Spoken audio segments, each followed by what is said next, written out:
امشب در 24 دیدار وزیر خارجه ایران با نمایندگان اروپایی پیش از دور جدید مذاکرات در رم. همزمان واشنگتن از تحریم 7 شرکت دخیل در تجارت محصولات نفتی ایران خبر میده. شرکت سینا مرتبط با بنیاد مستضعفان در کانون انفجارهای بندر رجایی. ایران اینترنشنال دریافته محوطه متعلق به این شرکت محل شروع این انفجارها بوده. و بررسی راهبردهای نوین در قبال ایران در کنفرانس واشنگتن. نشست رونمایی از پروژه شکوفایی ایران با سخنرانی رضا پهلوی. و همزمان با درخواست آمریکا از اوکراین روسیه برای پایان هرچه سریعتر جنگ، بلومبرگ میگه واشنگتن و کیف توافق منابع طبیعی رو امضا میکنن. از استودیوی ایران اینترنشنال این 24 است با فرداد فرهزاد. بینندگان ایران اینترنشنال در ایران و سراسر جهان سلام و وقت بخیر. وزیر خارجه جمهوری اسلامی گفته دور چهارم مذاکرات با آمریکا با میانجیگری عمان شنبه در رم برگزار میشه. عباس عراقچی همینطور از دیدار با نمایندگان بریتانیا، فرانسه و آلمان یک روز قبل از این مذاکرات خبر داده. عراقچی گفته به خاطر سیاست‌های به گفته او غلط کشورهای اروپایی نقششون کمرنگ‌تر شده، ولی تهران با انتقاد از این وضعیت آمادگی داره دور بعدی مذاکرات رو با اونها در رم برگزار کنه. نماینده ویژه آمریکا هم در یک مصاحبه رادیویی گفته برجام ایراداتی اساسی داشته چون تحریم‌ها دارای تاریخ انقضا بودند و به تدریج لغو می‌شدند. استیو ویتکاف گفته او از دیدار با عباس عراقچی حسی بزرگ و سرنوشت ساز داشته و اون رو مثل دیدار با پوتین ملاقاتی با اهمیت توصیف کرده. اما در آستانه مذاکرات ساعتی پیش وزارت خزانه‌داری آمریکا از اعمال دور جدیدی از تحریم‌ها علیه 7 شرکت و یک نفتکش به دلیل دور زدن تحریم‌های تهران و فراهم کردن صدها میلیون دلار درآمد غیرقانونی برای فعالیت‌های بی‌ثبات کننده حکومت ایران خبر داده. خبرنگارمون آرش علایی از کنگره به ما پیوسته. آرش، از یک طرف از آقای ویتکاف و عراقچی میشنویم که مذاکرات رو محتاطانه دارن ازش استقبال میکنن، از طرف دیگه تحریم‌های جدید آمریکا هر هفته داره بیشتر و بیشتر میشه. خب این یک استراتژی است که چندی بار قبلا در برنامه تو هم صحبت کرده بودیم فرداد راجبش، یعنی اینکه دولت ترامپ در حالی که دارد مذاکرات با جمهوری اسلامی ادامه میدهد به طور موازی هم در حال آوردن فشار هست بر جمهوری اسلامی. میخواهد مطمئن بشود که هیچ مفری برای فرار ندارد جمهوری اسلامی، مخصوصا وقتی برمیگردد به داستان تحریم‌ها. و امروز این تحریم‌هایی که شما میگویید وزارت خزانه‌داری اعلام کرده است دوباره در آستانه مذاکراتی است که قرار است دور بعدی مذاکراتی که اتفاق بیفتد. یک چیزی من راجع به این تحریم‌ها بگویم در مورد تحریم‌هایی که جدیداً دولت ترامپ اعمال می‌کند بر علیه کمپانی‌هایی که یا در خرید و فروش نفت ایران هستند یا محصولات پتروشیمی یا محصولاتی که میعانات نفتی ربط دارد بالاخره به صنعت نفت، که می‌بینید پشت سر هم اسم شرکت‌هایی می‌آید که تحریم می‌شوند که اینها همشون شرکت‌هایی هستند که در کشورهایی که با آمریکا متحد هستند یا ادعا می‌کنند که متحد آمریکا هستند این شرکت‌ها هستند. مثلا همین امروز شما می‌بینید از این 7 شرکت 6 تاشون در امارات متحده عربی است. سالوند ارگانیکس توی امارات، السیرا تریدینگ امارات، هارولد تریدینگ امارات. فقط یک شرکت هست که بین این چند شرکتی که امروز تحریم شده است که در ترکیه است و یکیش در ایران. قبلا در دولت بایدن خیلی محتاط بودن راجع به که بخوان برن سراغ شرکت‌هایی که بعداً مال حالا مثلا امارات هستن یا هند هستن یا کره جنوبی، از ترس اینکه تنش‌های سیاسی به وجود بیاد. دولت ترامپ همچین نگرانی رو به نظر میاد ندارد و میرود سراغ این شرکت‌ها و اونها رو تحریم می‌کند. در مورد صحبت‌های آقای ویتکاف حرف زدی. ایشون صحبتش بیشتر در اون گفتگوی رادیویی راجع به اوکراین و روسیه و پوتین بود و بعد هم که یک جایی راجع به داستان ایران از ایشون سوال کردن راجع به آقای عراقچی صحبت کرد. این بود که گفت دلیل این که فکر می‌کند که عراقچی اون دیداری که با ایشون داشته است مثلا در واقع هم سطح داستان آقای پوتین است یا همون احترام رو دارد. ایشون آقای ویتکاف می‌خواستن مؤدب باشند در اون تیکه، چون بیشتر داشتن راجع به پوتین صحبت می‌کردن و خواستن بگن خب حالا مثلا برای منی که سفیر آمریکا هستم که دولت ترامپ به من اطمینان دارد. پشت سر هم آقای ویتکاف میگفت که اطمینان رئیس جمهوری آمریکا پشت سرش هست، مسئولیت بسیار بزرگی قبول میکند. در اون قالب و از اون دید وقتی ایشون داشت صحبت میکرد مقایسه کرد داستان آقای عراقچی رو از روی ادب با داستان آقای پوتین مسئله دیگر اینجا، دیروز در برنامه تو هم راجع به صحبت‌هایی که با سناتورها کردیم، سناتورهای جمهوری خواه صحبت کردیم، راجع به اینکه به نظر می‌آید خیلی با دید بازتری به این قرارداد و مذاکرات نگاه می‌کنن. امروز هم می‌بینیم سناتور تام کاتن، یکی از سناتورهایی که بسیار در مورد ایران تحکم دارد و بسیار به دنبال این است که برنامه اتمی ایران رو متوقف کند، دیدیم دوباره ایشون صحبت‌های آقای مارکو روبیو رو تکرار کرد که اگر جمهوری اسلامی می‌خواد در واقع غنی‌سازی‌اش رو باید متوقف کند، ولی اگر برنامه هسته‌ای صلح‌آمیز می‌خواهد داشته باشد می‌تواند اورانیوم غنی شده رو از جاهای دیگری در واقع بخرد، که کارشناسان اینجا میگویند در واقع در رو آقای تام کاتن اینجوری باز گذاشته است برای دولت ترامپ در این مذاکرات که بتواند به نتیجه برسد. ممنونم از تو آرش علی، خبرنگارمون در کنگره آمریکا. فرشته پزشک، کارشناس روابط بین‌الملل از واشنگتن به ما پیوسته. خانم پزشک، این پررنگ‌تر شدن آرام آرام نقش اروپایی‌ها رو چطوری می‌بینید؟ به نظر میرسه که احساس می‌کردن دارن جا میمونن از این مذاکرات. من فکر میکنم کماکان هم در حاشیه خواهند بود، چون در نهایت اگر در نظر بگیرین واقعا طرف مستقیم مذاکره نیستن، چون نه ایران خیلی میتونه روشون حساب بکنه، چون در دوران اول آقای ترامپ به هر حال اروپایی‌ها زمانی که اختلافات جدی با آقای ترامپ داشتن هنوز مسئله روسیه و اوکراین پیش نیامده بود، از نظر اقتصادی دنیای کم مشکل دارتری بود، اتفاق خاصی نیفتاده. یادتون باشه به هیچ جایی نرسید اون تلاش هایی که اروپایی ها داشتن میکردن که راه دیگه ای باز بکنن، یه جوری برجام رو بتونن سر و پا نگه دارن بدون آمریکا تا دوران آقای ترامپ تموم بشه. بنابراین میشه انتظار داشت که ایران فقط برای جلوگیری از اینکه از گزینه ماشه بخوان استفاده بکنن و یا مذاکرات فعلی با چالش جدی مواجه بشه داره اونها رو در جریان قرار میده.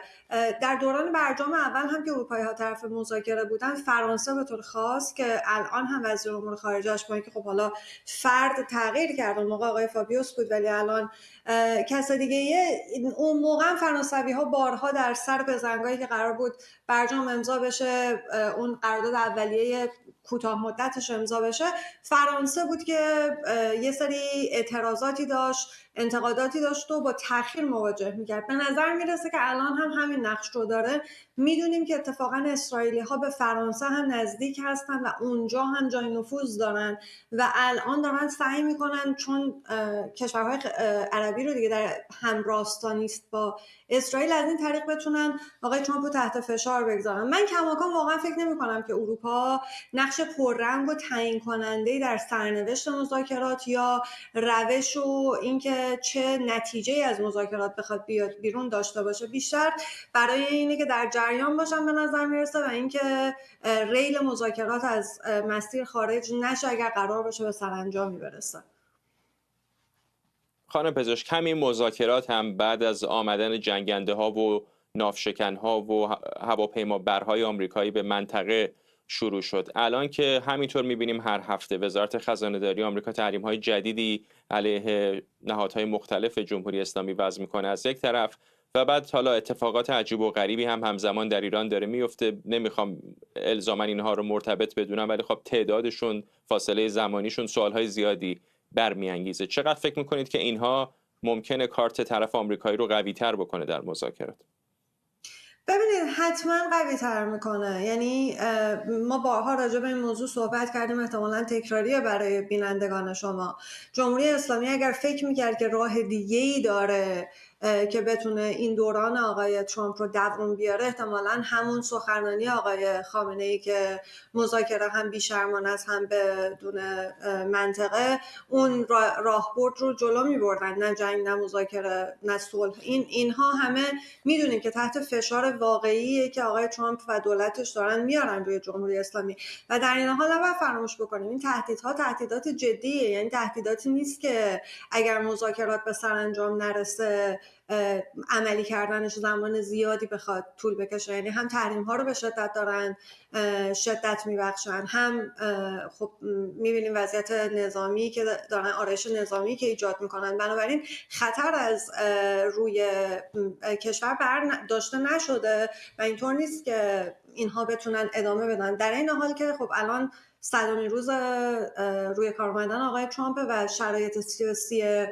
داخلی آمریکا برای آقای ترامپ اونقدرها مثبت نیست. ما در مورد این هم زمان انتخابات صحبت کردیم که این ماه عسل آقای ترامپ طولانی نخواهد بود و به نظر میاد خیلی کوتاه‌تر از اون چیزیه که شاید قبلا انتظارش میرفت و با توجه به اینکه دور دومش هست و صبر و حوصله زیادی هم نداره، این مذاکرات اگر به جایی نرسه با سرعت که بتونه جمع بکنه و خودش هم یه دستاوردی داشته باشه و در این حال تموم بشه و راه برگشتی نداشته باشه، کاملا احتمال داره که آقای ترامپ اصلا از گزینه نظامی یکهو به عنوان یه راهبردی برای تغییر دادن مسیر سیاست داخلی و این روند افکار عمومی پیدا بکنه. بنابراین من به نظرم هم تحریم ها هم این اتفاقاتی که داره میفته، حالا یا با اطلاع آمریکا، همکاری اسرائیل، یا بدون اطلاع آمریکا، یا از ناکارآمدی حکومت ایران، جمعی مسائل حتما کمک میکنه به اینکه آمریکا بتونه فشار رو بیشتر بیاره روی جمهوری اسلامی. خود آقای ترامپ هم به دستاوردهای سیاسی الان بیش از هر زمان دیگری نیاز داره. حتما شبکه‌های آمریکایی رو دیروز امروز دنبال کردید. در آستانه 100 روزگی زمامداری او فشارهای زیادی متوجه او هست که خیلی از منتقدانش میگن هنوز دستاورد بزرگی نداشته. 2 هفته دیگر هم خودش عازم منطقه خلیج فارس هست. چقدر فکر میکنید که در این فرصت کوتاه باقی مانده تا اولین سفر رسمیش، حالا اگر واتیکان رو حساب نکنیم، شاید او بتونه به توفیقی در زمینه برنامه هسته ایران برسه؟ ببینید، توی این حواشی و شایعات پیرامونی این مذاکرات از آرزوهایی که برخی اعلام میکنن اینه که شاید بشه توی این مهلت این توافق رو برقرار کرد و حتی در عربستان موقعی که در منطقه است یک دیداری بین پزشکیان آقای ترامپ انجام بگیره. من به نظرم زیادی خوشبینانه است و سخت میشه تصور کرد که توی یه بازه 2 هفته‌ای اراده آهنینی باشه و بشه این مشکلات رو برش فائق اومد. ولی در نهایت تو سال قبلی هم اشاره کردم، تکرار نکنم، آقای ترامپ نه خیلی صبر زیادی داره، نه شرایط داخلی به نفعشه و هر چقدر به این ماه‌های آینده نزدیک بشیم که احتمال اینکه وضعیت اقتصادی داخل آمریکا به خاطر تعرفه ها خرابتر بشه و وضعیت آقای ترامپ خرابتر، احتمال اینکه آقای ترامپ بخواد برای خروج از بنبست و بحران داخلی به یک جنگ بیرونی رو بیاره هست و خب اون چیزی که خودش هم وعده داده مسئله ایران و پرونده هسته‌ای ایران. بنابراین اگر حالا یا 2 هفته آینده در سفرش در منطقه تحولی بشه، حالا حتی دیدار هم نه، اتفاقهایی بیفته که امیدوار بکنه که میتونه دستاورد داشته باشه، به هر حال توی فکر می‌کنم چند هفته آینده اگر دستاوردی نبینیم، احتمال اینکه آقای ترامپ کلا دستش رو بشویه از این پرونده ایران و سعی بکنه اون گزینه نظامی رو امتحان بکنه هست. با اینکه پنتاگون کماکان به نظر میاد خیلی‌ها در پنتاگون فارغ از این افراد سیاسی که حرف میزنن، توی سالهای گذشته حتی در دور اول آقای ترامپ در پنتاگون خیلی علاقه زیادی علیرغم مثلا 10-15 سال پیش به حمله نظامی به ایران نیست، ولی در نهایت رهبران سیاسی هستند که این تصمیم ها رو میگیرن. ممنونم از شما. فرشته پزشک، کارشناس روابط بین‌الملل از واشنگتن. ایران اینترنشنال دریافت شرکت سینا که محوطه متعلق به این شرکت کانون انفجارهای بندر رجایی بوده، سالهاست مواد خطرناک مورد استفاده در موشک رو در پوشش مواد غذایی جابجا میکنه. بر اساس یافته‌های ایران اینترنشنال، شرکت سینا مرتبط با بنیاد مستضعفان در ازای این فعالیت امتیاز 57% عملیات کانتینری کل ایران رو دریافت کرده. انفجار مرگبار در بندر رجایی بیش از 300 کشته بر جای گذاشته. در همین حال فاطمه مهاجرانی، سخنگوی دولت پزشکیان، میگه دولت ایران دستور داده تا درباره علت انفجار بندر رجایی اطلاع رسانی نشه تا زمانی که دلایل انفجار روشن بشه. سخنگوی دولت چهارشنبه گفته این تصمیم برای ایجاد به گفته او صدای واحد بوده و نه انسداد خبری. او گفته دولت علاقه‌ای به پنهانکاری از مردم نداره.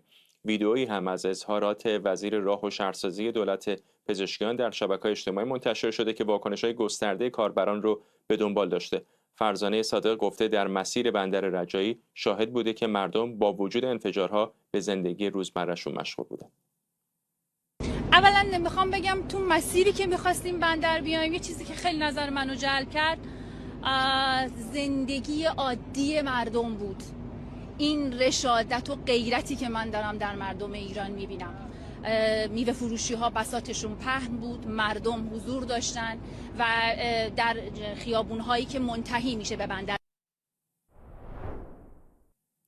امید معماریان، روزنامه‌نگار و تحلیلگر سیاسی از دیترویت، به ما پیوسته. آقای معماریان، در بسیاری از جاهای دنیا شاید عادی می بود اگر مسئولان دولتی میگفتند که زمان نیاز هست برای بررسی یک فاجعه این چنینی، اما کارنامه جمهوری اسلامی پر است از اتفاقاتی مثل هواپیمای اوکراینی و همین الان هم اطلاعات محدودی که داره درز میکنه از اتفاقاتی که در بندر رجایی شهر افتاده. به نظر میرسه که نشانه هایی وجود داره که پنهانکاری هایی از همین الان شروع شده.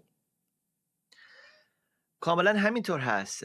دلیل عمده‌ش هم این هستش که نحوه اطلاع رسانی مقامات جمهوری اسلامی، کسانی که درگیر چنین اتفاقی بودن، این شایعه رو بسیار تشدید میکنه. ببینید در چنین مواردی وقتی بحرانی به وجود میاد، وقتی بلای طبیعی رخ میده مثل آتش سوزی، زلزله و مواردی از این دست، اولین کاری که میکنن یک ستاد خبری درست میکنن، یک ستاد اطلاع رسانی بحران درست میکنن و یک مسئله هست که در سراسر دنیا به هر حال یک روش شناخته شده هست، از فیلم‌های آمریکا تا به هر حال کشورهای اروپایی و کشورهای مثل ژاپن و کره جنوبی از این روش‌ها استفاده میکنن و این ستاد اطلاع رسانی بحران چیکار میکنه؟ سریع تو سخنگو تعیین میکنه، بعد بین نهادهای اصلی هماهنگی ایجاد میکنه.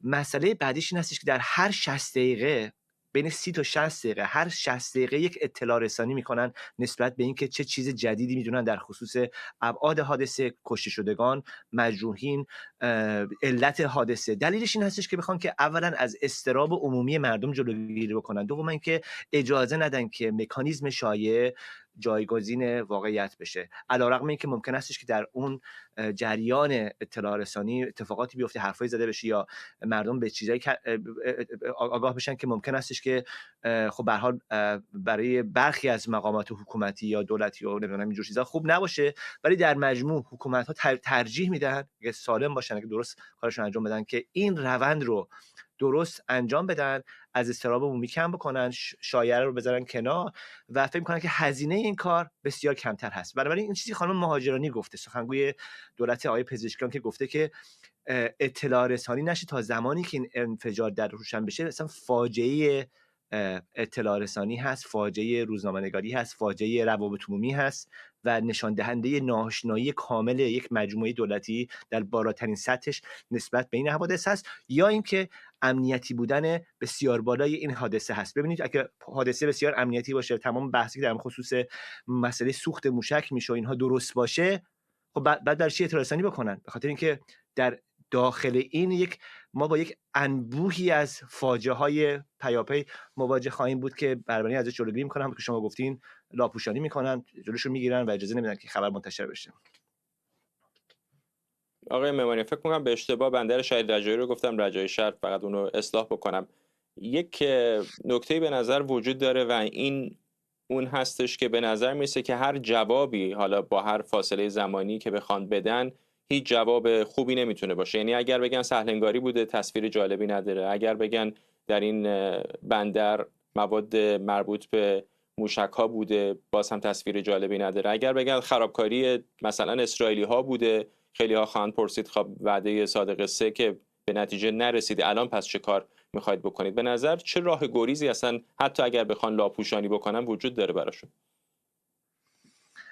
ببینید راه گریزی که وجود نداره، به خاطر اینکه حکومت خودش رو در یک کوچه بن‌بست قرار داده که براش راه گریزی وجود نداره. سوالی که مردم میکنن، یعنی شما از این چه بدتر هست؟ بدتر از این چی هست که حکومت از اون میترسه؟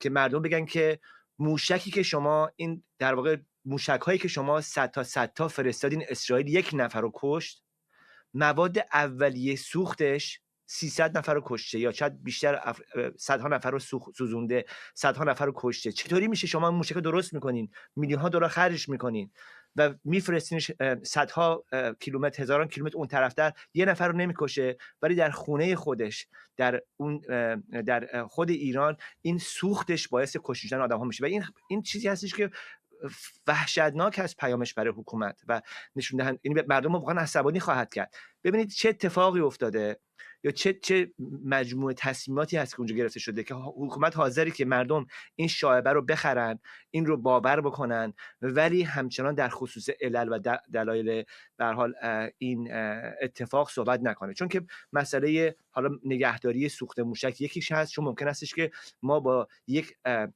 دومینوی از ناکارآمدی ها و تصمیمات غلط مواجه بشیم، با دومینوی از مسئولینی که درگیر یه سری اتفاقات دیگه در اون بندر بودن مواجه بشیم که حکومت نمیخواد اتفاق بیفته و از نظر امنیتی هم ترجیح میدن که اتفاق نیفته. فکر میکنن که به هر حال اولا خب مردم امن حساب نمیکنن، دوما که تصمیماتی گرفتن بعد یه کلی از افراد اخراج میکنه. بعد میگم اصلا مسئله اخراج هم در مسئله مسئولیت پذیری نیست. جمهوری اسلامی حکومت مافیایی هست و در واقع اساسا از هیچ نوع پروتکل و رویه‌ای که متعارف هست در کشورهای دیگه یعنی استفاده نمیکنه. برای خب خودش ملزم اصلا نمیدونه که این کارو بکنه و هزینه این کارم به جون خودش میخره، به خاطر این حکومت مردمی نیست. نهایتا اگه مردم عصبانی میشن فکر کنه که از سرکوب میتونه استفاده کنه. ولی عجیبیش این نکته آخر این هستش که این چیزی که خانم مهاجرانی گفته، دولت پزشکیان گفته، یک فاجعه روابط‌عمومی هست، یک کار کاملا غیر انسانی هست، هیچ توجیهی نداره. مهاجرانی و برخی از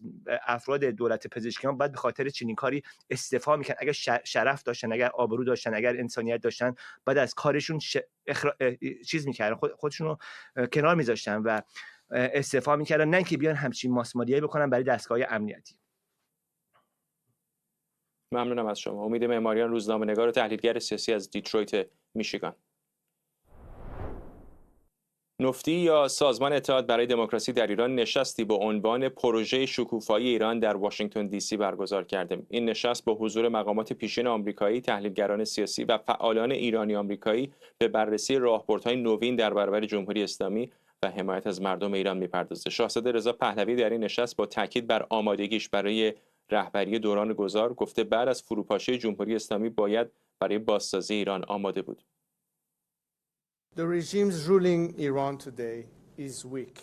رژیم حاکم بر ایران امروز ضعیفه.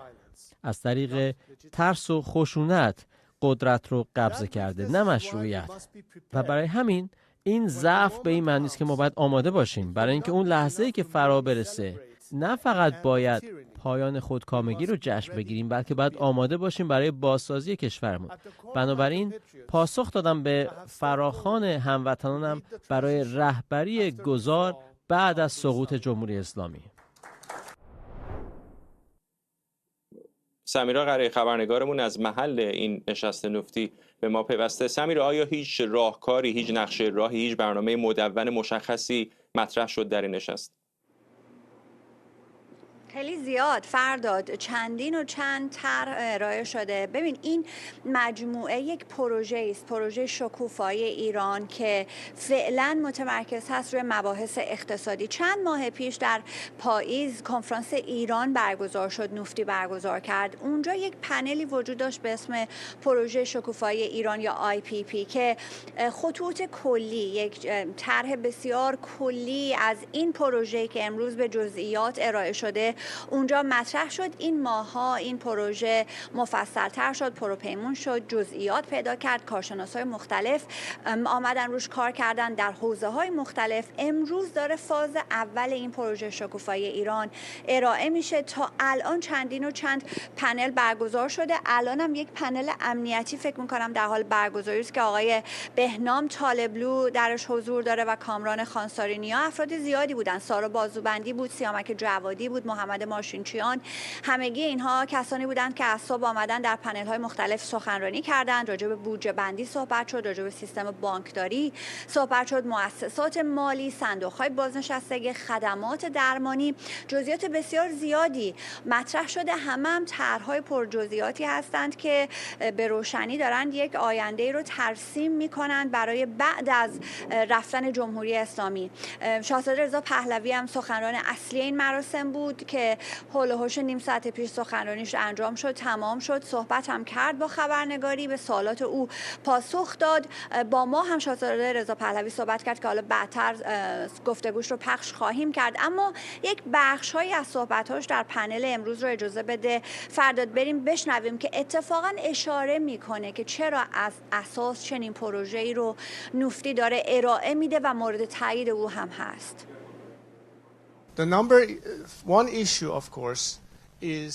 مسئله شماره یک البته اینه که بلافاصله بعد از سقوط این رژیم ما وارد یک مقطع بسیار حساس خواهیم شد و این احتمالاً حیاتی ترین جنبه کار ماست. یعنی اول باید به این بحران رسیدگی میشه که یک نتیجه پایدار داشته باشیم، نه اینکه شاهد فروپاشی کشور باشیم.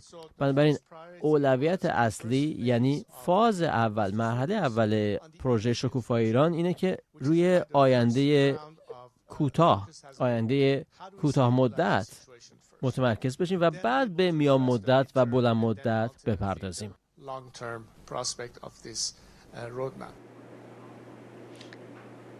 فرداد در 3 فاز پس داره این پروژه ارائه میشه. شاهزاده رضا پهلوی در جریان صحبتاش به این اشاره کرد که اگر این طرح به شکل مدون در اختیار مردم در ایران قرار بگیره میتونه منجر به تغییر رفتار یا رویکردشون، اتیتود مردم، حالا رفتارشون، رویکردشون، چون صحبت‌ها به زبان انگلیسی بود، منجر به تغییر اون بشه و در نهایت میتونه منجر به رفتن به بعد از جمهوری اسلامی بشه، یعنی منجر به سرنگونی جمهوری اسلامی بشه. نکته اینجاست که این طرح‌ها اگرچه که با جزئیات بسیار زیادی ارائه شدن، اگرچه که برنامه‌ها مدون هستند، نگاه کردن به کشورهای مختلف، به اسرائیل، به دانمارک، به شیلی، به سنگاپور، از هر کشوری نگاه کردن یکی صندوق بازنشستگی چطور کار میکنه، دیگری صندوق تامین اجتماعی چطور کار میکنه، برای فردای ایران ما چه کار میتونیم بکنیم، چند درصد دولت میتونه به مردم بازنشستگی بده، چند درصد دولت میتونه به خدمات درمانی کمک کنه. راجع به همه اینها امروز اینجا صحبت شده. اگرچه که اینها هست، اما یک سنگی وجود داره بین ما و این طرح‌هایی که حالا با جزئیات ارائه شده. اون سنگ هم جمهوری اسلامی هست. از شاهزاده رضا پهلوی این رو پرسیدم و گفت ارائه این طرح میتونه کمک بکنه به اون تغییر رفتار و سرانجام منجر به سرنگونی جمهوری اسلامی بشه. پنل همچنان ادامه داره. چند پنل دیگر در حوزه‌های مختلف مثل محیط زیست هم فرداد برگزار خواهد شد. انتظار میره که فاز دوم و سوم این پروژه شکوفایی ایران در ماه‌های آینده بخواد ارائه بشه و در نهایت بدل به یک طرح بسیار مدون و پرجزئیاتی بشه به زبان فارسی که در اختیار مردم قرار بگیره، که اونها یک تصور روشن‌تری داشته باشند که متخصصانی که نفتی، اتحاد ملی برای دموکراسی در ایران انتخابشون کرده و این کارشناسان هم وقت بسیار زیادی گذاشتن، بسیارشون از ایالت‌های مختلف سفر کردن به اینجا آمدند. امروز طرح‌های اونا به دست مردم برسه و ببینیم که چه بازخوردی بین مردم در اجتماع خواهد داشت. فرداد. ممنونم از تو سمیرا قرایی، خبرنگارمون از محل نشست نفتی در واشنگتن دی سی. خبرگزاری میزان وابسته به قوه قضاییه جمهوری اسلامی میگه حکم اعدام محسن لنگرنشین زندانی سیاسی اجرا شده. این خبرگزاری اتهام این زندانی سیاسی رو همکاری اطلاعاتی و جاسوسی برای اسرائیل در حکم محاربه و افساد فی‌الارض عنوان کرده. به ادعای قوه قضاییه، محسن لنگرنشین از حدود 6 سال پیش به استخدام موساد در اومده و با پشتیبانی از عملیات تروریستی در صحنه ترور صیاد خدایی، یکی از فرماندهان سپاه و عضو ارشد نیروی قدس در تهران حضور داشته. همکارم شاهد علوی از استودیوی دیگر ما در واشنگتن دی سی به ما پیوسته. شاهد، این اتهامی است که جمهوری اسلامی بارها علیه چهره‌های مختلفی مطرح کرده. در مورد این پرونده خاص آیا هیچ مدارکی نشون دادن که این اتهامات رو تثبیت بکنه؟ نه فرداد، در واقع این هم یکی از اون موارد هست که طبیعتاً عدم شفافیت دستگاه قضایی کل موضوع رو زیر سوال میبره، به این معنا که طبیعتاً در هیچ جای دنیا جاسوسی عملی پذیرفتنی نیست و افراد به خاطر عمل جاسوسی محکوم میشن. اما نکته این هست که در کشورهایی که قوه قضاییه مستقل داره، فردی که به جاسوسی متهم میشه از همون لحظه بازداشت به وکیل دسترسی داره، پرونده شفافه، دادگاهش علنی، هیئت منصفه حضور داره و بعد مدارک و اسنادی ارائه میشه، دادستان‌ها دفاع میکنن از مدارکی که پلیس اون کشور تهیه کرده علیه اون فرد، وکیل دفاع میکنه و در نهایت از متهم و در نهایت هیئت منصفه میگه این مجرم هست یا نیست و قاضی حکم صادر میکنه. حتی اگر هیئت منصفه هم نباشه، هیئت قضات رسیدگی بکنن، باز هم دادگاه علنی وجود داره که در واقع حتی اگر مواردی باشه به خاطر مسائل امنیت ملی غیر علنی باشه، وکلا حضور دارن. و دادگاه یعنی چی؟ یعنی ده ها جلسه برگزار میشه، دفاعیاتی ارائه میشه، اسنادی داده میشه، کارشناسانی میان و در نهایت پرونده شفافه. در اون زمان خب کسانی که مخالف اعدامن میگن در هر حال نباید کسی اعدام بشه، اعدام قتل دولتیه و فرد به زندان محکوم میشه. رویه‌ای که در کشورهای اروپایی هست، در همین آمریکا هم که ما زندگی میکنیم هست. اما نکته این هست در مورد در واقع محسن بله در مورد محسن لنگرنشین اساساً چه اتفاقی نیفتاده. یعنی ایشون رو تقریباً 1 سال و 2-3 ماه بعد از ترور صیاد خدایی بازداشت کردن، متهمش کردن که در واقع به خاطر دانشی که داشت در حوزه امنیت شبکه پشتیبانی فنی کرده از ترور این سرهنگ نیروی قدس و کمک کرده به بازم پشتیبانی فنی کرده از یک انفجاری در اصفهان. اما واقعیت اینه که هیچ مدرکی ارائه نشده. در عوض مدارکی وجود داره که نشون میده آقای لنگرنشین زمانی که ترورها در واقع برنامه‌ریزی برای ترور صیاد خدایی شده، دست کم 1 سال بوده ساکن اصفهان بوده. اساساً اون داستان مراجعه به تهران و نمیدونم موتور هماهنگ کردن برای فیلم گرفتن از حرکت اون، از اون داستان تخیلیه. یادمون نره مازیار ابراهیمی داشتیم، پرونده قتلای دانشمندان هسته‌ای رو داشتیم که اینها عین همین مسیر رو رفتن، فیلم درست کردن، دوربین مداربسته رو درست کردن، اعترافات اجباری جلوی دوربین گرفتن، فرد اومد دقیقاً داستان تعریف کرد، داستانی که حتی سر و ته هم داشت بعضاً در مواردی. بعد مشخص شد خود دستگاه سر دعوای بین سپاه و اطلاعات گفتن که اینا پرونده سازی و داستان سازی بوده و این بچه‌ها آزاد شدن. حتی برخیاشون در واقع غرامت هم گرفتن. نکته اینجاست در پرونده ایشون هم متاسفانه وکیل به اشتباه توصیه به سکوت کرده که این توصیه نادرستی هست، چون عملاً امکان جلب حمایت عمومی از بازداشتی رو کم میکنه و قوه قضاییه و دستگاه امنیتی هم که مدعی هستن ایشون خطای مرتکب شده، هیچ شواهدی براش ارائه نکردن. طبیعتاً عقل سلیم به ما میگه اگر کسی کار جرمی کرده باشه، مثل دادگاهایی که برای مثلا قتل و دزدی و اینها در دادگاه عمومی در ایران برگزار میشه، این امکان وجود داره که وکیل بیاد دفاع بکنه، حرف بزنه، رسانه ها بیان گزارش بکنن. سوال اساسی اینه وقتی کسی در واقع خلافی مرتکب نشده، در دادگاه صالحه محکوم نشده به انجام یک خطایی و جرم، طبیعتاً این آدم بیگناهه، این اصل براءته. در این مورد مشخص هم اگر مدارکی وجود داشت، جمهوری اسلامی این رو با افتخار ارائه میداد، به خاطر اینکه ثابت میکرد که دستگاه قضایی داره سالم عمل میکنه.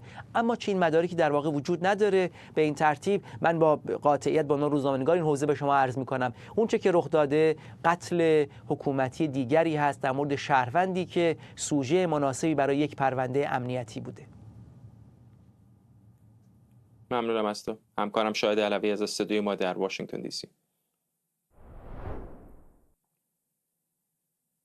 اسکات بسنت وزیر خزانه‌داری آمریکا گفته اوکراین خواهان تغییرات لحظه آخری در توافقنامه بهره برداری از منابع معدنی با آمریکا شده، اما واشنگتن به گفته او آماده امضای این سند و مطمئن کیف درخواستاش رو بازنگری میکنه. پیشتر بلومبرگ از آمادگی دو کشور برای امضای این توافق خبر داده بود و نوشته بود توافق منابع معدنی شامل ایجاد صندوق مشترک برای مدیریت پروژه‌های سرمایه‌گذاری در بخش‌های آلومینیوم، نفت و گاز طبیعی و قرار بود امروز به امضا برسه.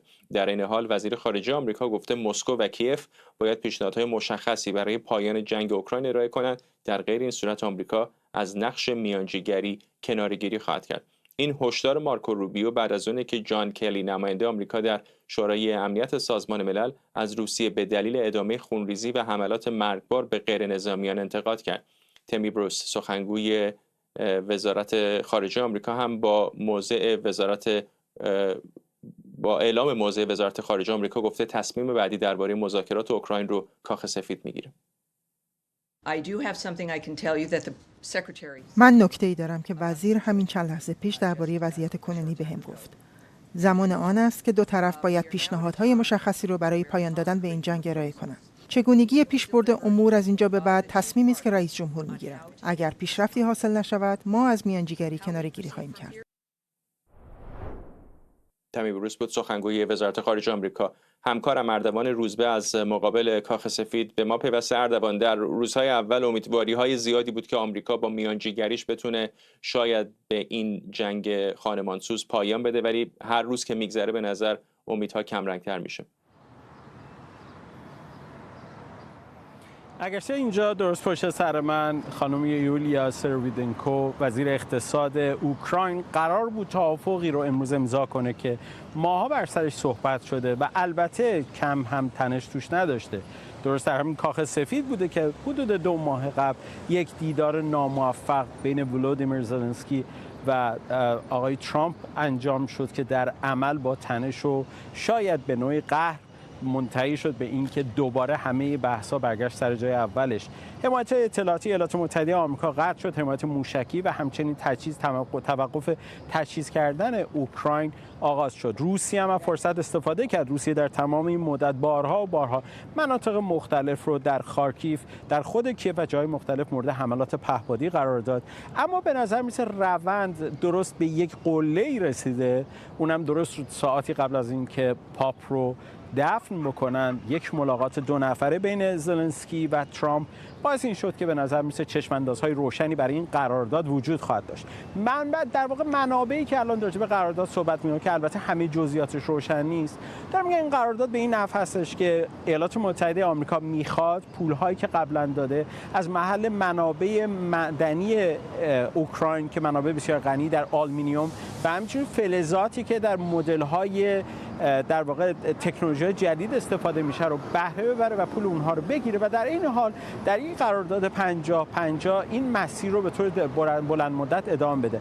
اما مشکلی که اینجا وجود داره و درست در این دقایق آخر همونجوری که حتی وزیر خزانه داره آقای بسنت هم گفته بود که آماده امضا هستش در روز چهارشنبه متوقف شده، 2 قرارداد جنبی هستش که اوکراین آمادگی نداره و ترجیح میده، میگه باید راجع به این توافق کنیم. قرارداد اصلی این توافق است که صندوق مشترکی باشه با نظارت ایالات متحده آمریکا و آن چیزی که در میاد پول خرج بشه توش. اوکراینی‌ها میگن ما از اینجا به بعد میپذیریم که هر نوع سلاح یا تجهیزاتی به ما داده میشه از محل این صندوق برداشت بشه، اما آمریکا میگه پولهای قبلی هم از محل این صندوق باید باشه. 2 مشکل اساسی که وجود داره، اوکراینی‌ها بر این باور هستن که یک، از اینجا به بعد این پول‌ها باید محاسبه بشه و 2 اینکه اوکراین این اجازه رو داشته باشه که این قرارداد رو بتونه اصلاح کنه که طرف آمریکایی با این اتفاق خیلی موافق نیست و به این باور هستش این قرارداد باید ماندگار باشه. اما موضوع سر این است که زلنسکی نگرانی‌های دیگری هم داره به دلیل اینکه در حال حاضر امیدی برای اوکراین وجود داره برای پیوستن به ناتو و اگر قرار باشه چنین قراردادهای جلو این کار رو بگیره ممکنه براش مقرونه به صرفه نباشه. از جهت دیگه مسئله سر این هستش که روسیه به رغم پذیرفتن اینکه بارها بر سر میز مذاکره حاضر بشینه، اما به دلیل عدم تضمینی که احتمالاً اوکراین هنوز هم از این نگرانه، فکر می‌کنه ممکن امتیاز بیشتری رو بگیره. توافقی که قرار شد یک آتش‌بس جدی‌تری باشه منتهی به یک پیشنهاد 3 روزه شد. ما از طرف دیگه بر این باور هستن که اگر آمریکایی‌ها میگن ما حمایت‌هامون رو در قالب قراردادهای اقتصادی میذاریم و پای ما به عنوان قراردادهای اقتصادی و تولیدات این چنینی وارد بشه، در عمل نیازی به کمک‌های نظامی وجود نخواهد داشت. همه اینجا منتظر می‌بینن آیا بالاخره این توافق امضا خواهد شد یا خیر. هنوز این توافق امضا نشده و روشن نیستش که آیا قرار هستش که در نهایت به نتیجه برسه یا خیر. اما یادمون هم باشه در نهایت این قرارداد به هر شکلی امضا بشه، توافق اولیه باید به تایید مجلس اوکراین برسه تا اجرایی بشه. ممنونم. اردوان روزبه از مقابل کاخ سفید. شایان سمیع، کارشناس امنیت ملی هم از ویرجینیا به ما پیوسته. آقای سمیع، طرف آمریکایی میگه اگر به جای نرسه از میانجیگری کنار میره، ولی خب سوال بزرگ اینه اگر آمریکایی‌ها میانجیگری نکنن و احتمالاً از اوکراین هم حمایت نظامی معناداری نکنند، آیا این خودش به معنی حمایت غیر مستقیم از روسیه نخواهد بود؟ با عرض ادب خدمت شما جناب فرزاد بسیار گرامی و مردم عزیز ایران. ببینید، من فکر میکنم در حال حاضر ایالات متحده داره یک مقداری هم آرایش چندگانه انجام میده. از یک طرف آقای مارکو روبیو وزیر خارجه میاد میگه که اگر روسیه جدی نباشه ما میتونیم مثلا کناره‌گیری بکنیم. آقای ترامپ از جانب دیگه میاد میگه که نه، ما حتما به یک تفاهمی میرسیم. چرا؟ چون ترامپ کسی بود که در طول دوران انتخابات هم میگفت که من در ظرف 24 ساعت میتونم این مسئله رو حل بکنم. حالا اون 24 ساعت یه گفتگوی نمادین بود، واقعا هیچ کسی باور نداشت که 100% ایشون میخواد 24 ساعته این کار رو به نتیجه برسونه. اما اون که بخوان حمایتی از اوکراین نداشته باشن درگیر یک بعدهای دیگری هم هست. چرا؟ چون ایالات متحده الان از یک طرف با جمهوری اسلامی در مذاکره هست، میخواد مسئله هسته‌ای جمهوری اسلامی رو کاهش بده یا اون رو متوقف بکنه. به روسیه نیاز داره و روسیه هم به ایالات متحده نیاز داره برای اینکه بتونه جنگ با اوکراین رو یک جوری شرافتمندانه بتونه از زیرش بیاد کنار. ولی اینجا الان چیزی که داره اتفاق میفته، همونجوری که جناب روزبه در گزارششون فرمودن، این تلاش اوکراین هست برای اینکه بتونه جلب نظر ترامپ رو بکنه. بعد از اون گفتگوی فاجعه بار اتاق کار دفتر ایالات متحده، رئیس جمهور ایالات متحده، ما دیدیم که آقای زلنسکی و دولت اوکراین در نیازمند یک حداقل نوازش غرور آقای ترامپ هستند و میخوان که ایشون رو کماکان بالا نگه دارن و بگن شما فرد توانمندی هستی. همین گفتگوی ایشون هم در مراسم خاکسپاری پاپ فرانسیس باعث شد که من فکر میکنم ما به این جایی برسیم که الان هستیم. در حال حاضر امریکا یه مقداری داره زیاده خواهی میکنه، اون هم به نظر من در یک گفت و شنود اقتصادی جا داره و جای چانه زنی گذاشتن. این نکته که قبلا هم آقای ترامپ گفته که اگر توافقات اقتصادی گسترده‌ای امضا بکنن و شرکت‌های خصوصی آمریکایی اونجا حضور داشته باشن، خودش یک دیوار امنیتی خواهد بود برای اوکراین، واقعا روی زمین به نظرتون چقدر معنا داره؟ نه، این زیاد به واقعیت نزدیک نیست، برای اینکه ما همگیمون میدونیم اگر خدای نکرده خطر جنگی باشه، اون که شرکت‌های بزرگ هم همون دقیقه اول کارمنداشون رو جمع میکنن و فرار میکنن. همونجوری که دیدیم در اوکراین این اتفاق افتاد، به محض اینکه روسیه حمله کرد که شرکت‌های بزرگ از اونجا رفتن و حتی شرکت‌های بزرگ به مانند مکدونالد هم از روسیه خارج شد و فرار کرد. پس این نشانگر یک واقعیت نیست که چون که شرکت‌های امریکایی در اونجا حضور دارن ما پس مشکل دیگری نداریم. ولی من فکر می‌کنم آقای ترامپ در حال حاضر میخواد همکاری‌های اقتصادی رو برای بلند مدتی طراحی بکنه که بتونه جلوی پیامدهای ژئوپلیتیک رو براش بگیره. اما مسئله اینجاست که تا چه حد پوتین حاضر هست که به این نقطه نظر ترامپ گردن بگذاره و تا چه حد فکر میکنه که الان چون روی زمین دست برتر رو داره و نیروهای اوکراینی رو بیشتر به عقب رانده، تا چه حد دیگری میتونه این رو اضافه بکنه. اما اون چی که مسلم هست و هیچ شکی هم درش نیست این هست که صبر و حوصله ترامپ لایتناهی نیست. ترامپ ضمناً علاقه‌ای نداره که ببینه کسی داره باهاش بازی میکنه و خودش هم یکی دو بار پیش اعلام کرده که من احساس میکنم پوتین داره با من بازی میکنه. آقای پوتین به نظر من هیچ علاقه‌ای به این کار نداره، ولی فقط و فقط میخواد اونقدر ماجرا رو کش بده تا بتونه بهره‌وری بیشتری داشته باشه. همین که دیدیم آمده اعلام کرده ما برای 3 روز بیایم آتش بس اعلام بکنیم، اونم به خاطر رژه نظامی خودش، هیچ ارزشمندی نداره، ولی فقط و فقط میخواد یه جورایی بتونه جلوی دهن ترامپ رو ببنده. ولی من فکر میکنم اگر این قرارداد اقتصادی اون هم با اون علاقمندی‌های ایالات متحده امضا بشه، ترامپ در موقعیت بسیار دشواری قرار بگیره که بخواد با پوتین تعاملی بکنه. بله ممنونم. شاهین سمیعی، کارشناس امنیت ملی از ویرجینیا، و ممنونم از شما که بیننده برنامه 24 امشب بودید.